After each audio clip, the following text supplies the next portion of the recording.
Good morning, guys. Welcome to another episode of the Bass Journey.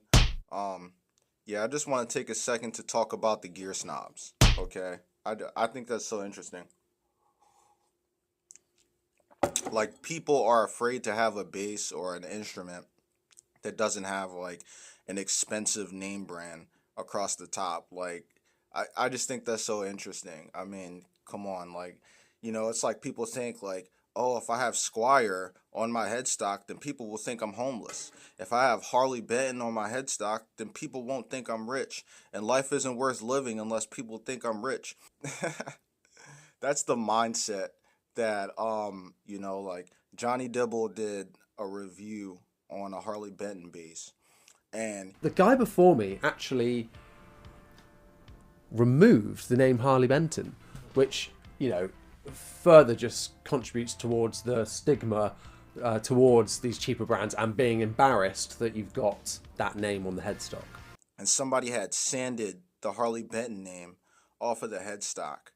And I just think like, wow, man, like that takes so much manual labor. Like I just imagine somebody in the corner and they're just sanding like sanding away, and they're just like, oh my God, like I have to get this off before somebody finds out. Like like it's not that serious, man, I promise you.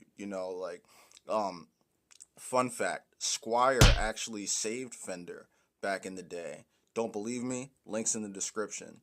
And check out Johnny Dibble's page too. He does excellent reviews. Seems like a real cool guy. But yeah, I just think it's so silly that people are afraid to have, like a lower brand name on their headstock. I mean, if you're going to sand the name off of your headstock because you're afraid that people will think you have a cheap bass, it's really going to look cheap when you sand the name off the headstock. Like, people are going to be like, wow, like, you don't even have a brand name on your headstock at all. Like, man, that must have came from, like, wherever. But anyway, I just think that that's, like, a really silly mindset to have. Like, I promise you, you can get a decent instrument, and you don't have to spend $2,000. And plus, nowadays, everything is like DI pedals and VST plugins, and you know, they have a VST plugin that makes any bass sound like a Rickenbacker.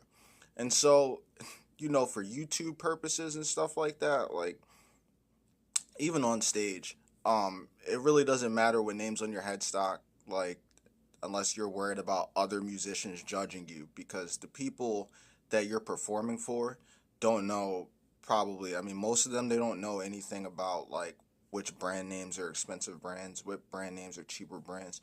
And if you're doing stuff for YouTube or for the internet, you probably have like sound effects and different kind of stuff to make your tone sound better. It's not gonna sound like a cheap bass if you have VST plugins and compressors and different DI pedals.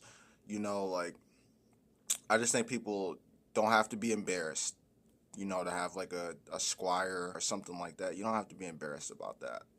So just calm down. I said, empty your mind.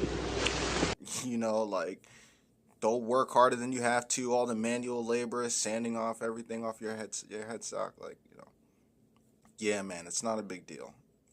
So just thoughts in the morning.